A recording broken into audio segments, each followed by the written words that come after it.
करनानी भाई जी सही कह रहे हैं। हम लोगों को सुनाया जाता है, सुनते भी हैं, बातें भी आती हैं, समझाते भी हैं, लेकिन कुछ बातें ऐसी अटक जाती हैं कि जहाँ पे थोड़ा सा स्पष्टीकरण जरूरी है। तो निवेदन है कि एक श्लोक हम लोग 11 बजे पढ़े थे, 14वें अध्याय का 26वें श्लोक का परिशिष्ट भाव।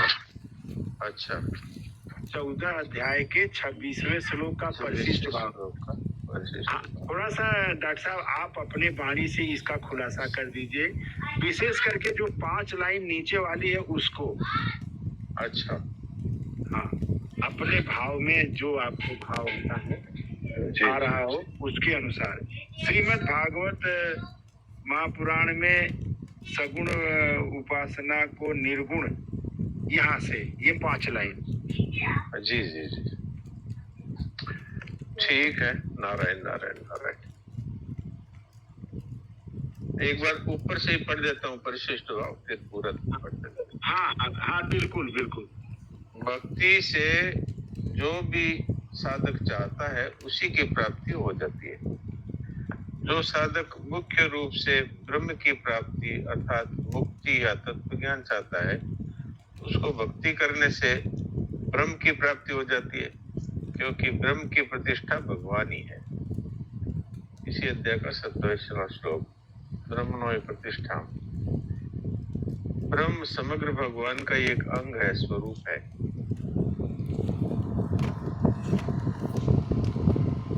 फिर में अध्याय के 10वें श्लोक में भी भक्ति को ज्ञान प्राप्ति का साधन बताया गया है। श्रीमद् भागवत में सगुण की उपासना को निर्गुण बताया है, गुणों से अतीत। जैसे मन निकेतम तो निर्गुणम, मत्स्य वायाम तो निर्गुणा आदि। इसलिए सगुण की उपासना करने वाला तीनों गुणों से अतीत हो जाता है। सगुण भगवान भी गुणों के आश्रित नहीं है, प्रत्युत गुण ही उनके आश्रित है। जो सत्व रज तम गुणों के वश में है उसका नाम सगुण नहीं है। प्रत्युत जिसमें असीम ऐश्वर्य, सौंदर्य, माधुर्य, औदार्य आदि अनंत दिव्य गुण विद्यमान है, उसका नाम सगुण है। भगवान के द्वारा सात्विक राजस तामस क्रियाएं तो हो सकती है, पर वे गुणों के वश में नहीं होती। भगवान की तरफ चलने से भक्त स्वतः और सुगमता से गुणात्मिक हो जाता है। इतना ही नहीं, उसको भगवान के समग्र रूप का भी ज्ञान हो जाता है। इसमें विशेषता से भक्ति की महानता बताई गई है, और भगवान ने गीता में और जगह पे ये बात कही है, जहाँ पर 12वें अध्याय के शुरुआत में अर्जुन ने यही प्रश्न किया है कि ज्ञान योग के साधक और भक्ति योग के साधक दोनों में से श्रेष्ठ कौन है। तो भगवान ने भक्ति योग के साधकों को श्रेष्ठ बताया, क्योंकि भक्ति है वो तो समग्र परमात्मा की प्राप्ति कराती है, और जो ज्ञान मार्ग है वो मुक्त कर देता है जन्म मरण से, और उसको निर्गुण निराकार ब्रह्म की प्राप्ति हो जाती है, अर्थात उसमें उसकी स्थिति का उसको अनुभव हो जाता है। लेकिन भक्ति है ये समग्र परमात्मा की प्राप्ति है, इसलिए ये विशेष है भक्ति। इसलिए ज्ञान की प्राप्ति में भी भक्ति को विशेष बताया। ये भक्ति करने वाला है उनको विशेषता से ज्ञान प्राप्त हो जाता है।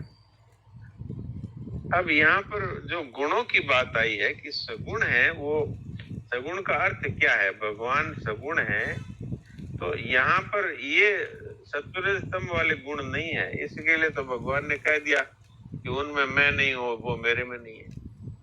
पर यहाँ पर भगवान के जो दिव्य गुण है उनकी बात हो रही है। भगवान कैसे सगुण है कि उनमें ऐश्वर्य, माधुर्य, सौंदर्य, औदार्य आदि अनंत दिव्य गुण विद्यमान रहता है, इसलिए उनको सगुण कहा गया है।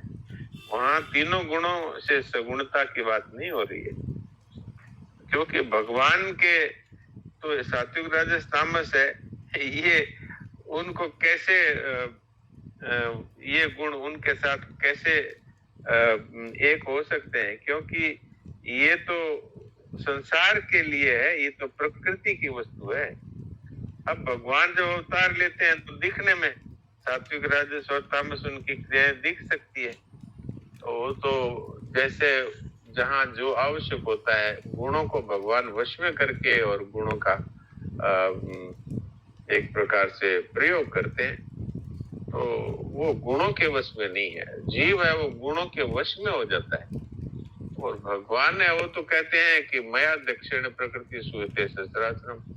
जो गुणों के जो मूल है प्रकृति, वो भी भगवान की चेरी है, भगवान की अनुशासन में वो समस्त सृष्टि की रचना करती है। इसलिए प्रकृति से तो अत्यंत परे है। भगवान के तो परा और अपरा दोनों प्रकृतियां हैं, वो भगवान की दासी है। तो इस दृष्टि से उन भगवान की तरफ चलने से भक्त को स्वतः ही ज्ञान का अनुभव तो हो ही जाता है। 10वें अध्याय का 10वां 11वां श्लोक है, उसमें साफ साफ भगवान कहते ही है, मेरे भक्त को ज्ञान रूपी, मेरे भक्त के हृदय में ज्ञान रूपी दीपक मैं प्रज्वलित करता हूँ। तेषा में वो अनुकंपार्थ ज्ञान जम समय नाशयामी आत्म भावस्तु ज्ञान दीपेन भास्वता। तो इसलिए वास्तव में भक्ति ही सर्वश्रेष्ठ है। भक्ति से मनुष्य जो भक्त होता है वो तो गुणातीत हो ही जाता है, पर जो गुणातीत है वो भक्त हो ये आवश्यक नहीं है। इसलिए ये भक्ति की विशेषता की बात यहाँ पर आई है। इसमें और कोई प्रश्न है तो हरिओम जी आप करिए। नहीं डॉक्टर साहब, प्रश्न बहुत कुछ था लेकिन सब डिजॉल्व हो गया एकदम बिल्कुल, क्योंकि जो गहरी बात थी जो पकड़ में नहीं आ रही थी कि तीनों गुणों से युक्त जो प्रकृति से ये जगत है, यह परमात्मा में रहते हुए परमात्मा को न जानता है न उससे संपर्क भी नहीं है। जैसे कि 9वें अध्याय के 4थे श्लोक में भगवान कहते हैं कि मैं संसार में नहीं हूँ, संसार मेरे में नहीं है। मया तदमिदम सर्व जगत व्यक्त मूर्ति नाम।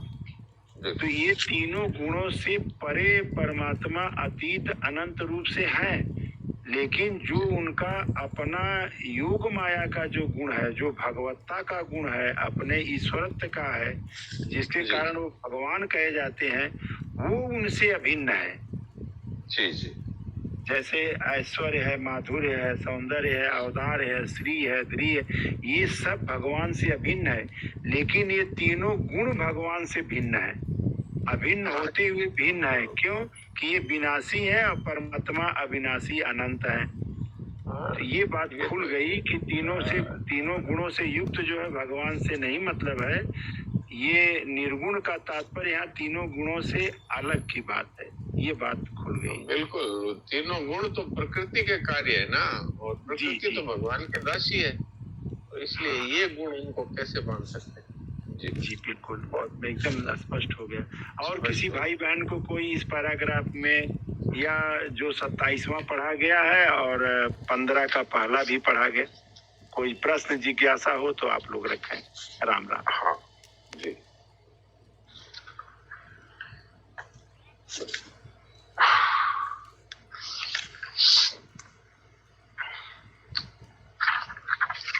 ये संसार वृक्ष का वर्णन हुआ है 15वें अध्याय में। तो संसार में जितने वृक्ष देखे गए सबकी शाखाएं नीचे होती है। संसार वृक्ष ऐसा है कि इसकी शाखा क्षमा करें, जो भी संसार में वृक्ष देखे गए हैं उन सब की जड़ें वो जमीन में होती है, नीचे होती है, और इसकी जड़ें हैं वो ऊपर है। ये ऐसा विचित्र वृक्ष है। तो जड़ें ऊपर क्यों है कि सबके मूल में तो परमात्मा है ना। तो परमात्मा है, वो नीचे कैसे होंगे? वो तो ऊपर ही ऊपर होंगे। ऊपर की ओर मूल, नीचे की ओर शाखा, ऐसा ये वृक्ष है।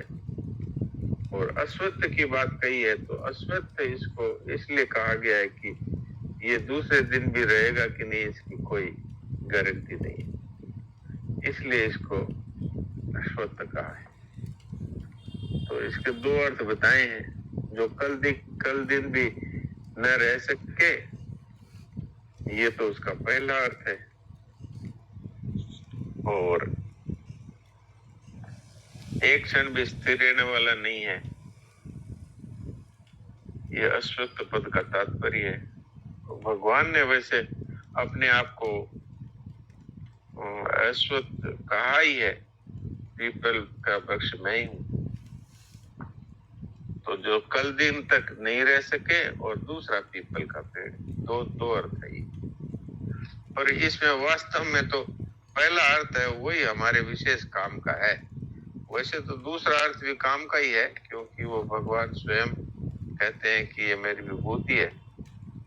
तो अगर पीपल है, तुलसी है और आंवला है, ये विशेष जो पेड़ है, इनको यदि भगवान समझ करके पूजा की जाए तो भगवान की पूजा के समान ही इसको माना गया। और वैसे तो सब कुछ परमात्मा ही है, इसलिए अगर जहां भी हमारी परमात्मा रूप से दृष्टि है, वहां पर भगवान का ही पूजन होता है। और आपने इसमें समझ लिया कि इसको अव्यय क्यों कहा गया।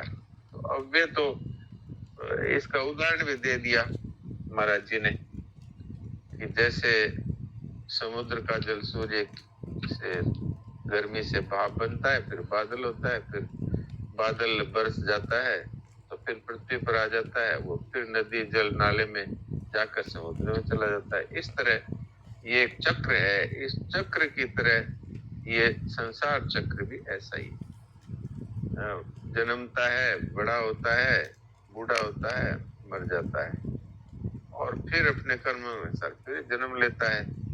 और इसी तरह इसमें सर्ग है और फिर प्रलय है, फिर महाप्रलय है और फिर सर्ग है।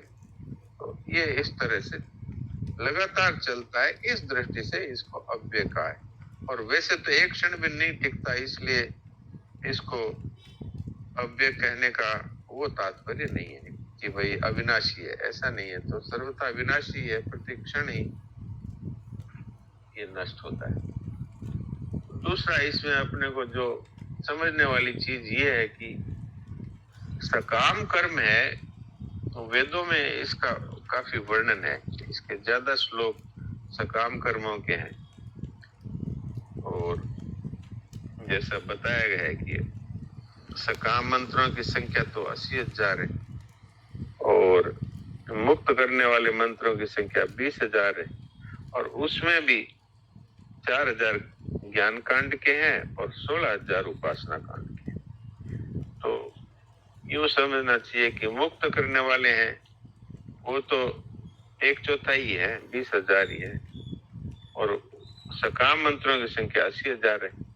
तो एक क्यों है, इसका तात्पर्य ये है कि संसार में जो लोग पाप में फंसे हुए हैं, वो कम से कम उनको ये लालच रहे कि स्वर्ग मिलेगा और जो कुछ हम दान पुण्य करेंगे वो अनेक गुना होकर हमको दूसरे जन्म में मिलेगा। ये इस तरह से वो कम से कम पापों को छोड़ करके और पुण्य कर्म तो करें, इस दृष्टि से वेदों का महत्व है। लेकिन वास्तव में वेदों का महत्व ये नहीं है कि 80,000 सकाम कर्म के बताएं इसलिए हमको सकाम कर्म करना चाहिए, ऐसा नहीं। तो इस बात को ठीक से हम लोग समझ लें। इस श्लोक में से जो बातें अपने जीवन में साधक के रूप में काम आने वाली हैं, वो बातें अपने समझनी है। इसलिए वो बातें हम समझे। वेदविद का है यहाँ पर। तो वेदविद कौन है कि जो संसार की क्षण भंगुरता जान करके और संसार से अपना संबंध भोग और संग्रह की दृष्टि से तोड़ ले और केवल सेवा करे और भगवान को ही अपना लक्ष्य समझे, वही वास्तव में वेदविद है। जो वेदों का पढ़ लेता है वो तो विद्वान हो सकता है, लेकिन वो वेदों का वास्तविक तात्पर्य जो संसार से संबंध विच्छेद और परमात्मा की प्राप्ति है, उसको जब तक नहीं जानता तब तक वास्तव में वेदविद नहीं है। और इसकी महिमा कितनी कही है भगवान ने कि वो मेरे जैसा ही हो जाता है। भगवान अपने आप को वेदविद बताते हैं। तो यहाँ पर अपने भक्त को भी वेदविद बताते हैं, यस्तम वेद से वेदविद। तो ये मूल बात है। अब इसमें कोई विशेष बात अगर पूछना चाहते हैं तो वो अपन फिर बातचीत कर सकते हैं। नारायण नारायण। हाँ महाराज जी, राम राम। राम राम। महाराज, यहाँ जो अश्वत्थ वृक्ष का उदाहरण दिया गया है, तो अश्वत्थ हाँ जी। वृक्ष तो यहाँ पर बोल रहे हैं कि वो एक पल भी नहीं टिक रहा है, लेकिन व्यावहारिक दुनिया में तो देखते हैं अश्वत्थ वृक्ष तो बहुत लंबा रहता है। अश्वत्थ वृक्ष तो एक बहुत मतलब प्राचीन का प्रतीक माना जाता है। हाँ, इसीलिए तो ये दो अर्थ बताए हैं। एक अर्थ उनके लिए है जो इस संसार से प्रेम करते हैं, जो कहते हैं ये बहुत लंबा टिकने वाला है और संसार ही सब कुछ है। तो आपने जैसे कहा पीपल का वृक्ष बहुत वर्षों तक जिंदा रहता है, तो ऐसे ही कई लोग मानते हैं कि ये संसार ही सब कुछ है बस। तो उनके लिए ये अर्थ है, और ये वास्तव में जो वास्तविक अर्थ है जो कल दिन तक भी न टिकता हो, अर्थात प्रति क्षण नष्ट होता हो। भगवान ने पीपल के वृक्ष को अपना स्वरूप बताया, इस दृष्टि से वो पूजनीय है, ये बात है जी। मैं तो हम लोग इसका अर्थ ये लेंगे कि ये टिकाऊ नहीं है, ये तो पल पल में नष्ट हो रहा है। हाँ, टिकाऊ नहीं है, यही अर्थ हमारे लिए सही है। और पीपल का वृक्ष भगवत स्वरूप है, इसलिए इसकी विशेषता से पूजा होनी चाहिए। ये एक प्रकार से हमारे लिए भगवत स्वरूप तो सभी कुछ है, पर ये जैसे गुरु जी हैं वो विशेषता जिनमें होती है, इसलिए गुरु जी की विशेषता से पूजा होती है। ऐसे ही वृक्षों में पीपल का वृक्ष है, भगवत स्वरूप है, इसलिए पीपल, तुलसी, आंवला, इनकी विशेषता से पूजा होनी चाहिए। भगवत स्वरूप समझ करके पूजा करे तो फिर भगवान की पूजा ही हो जाती है। जी जी महाराज, प्रणाम महाराज जी। प्रणाम।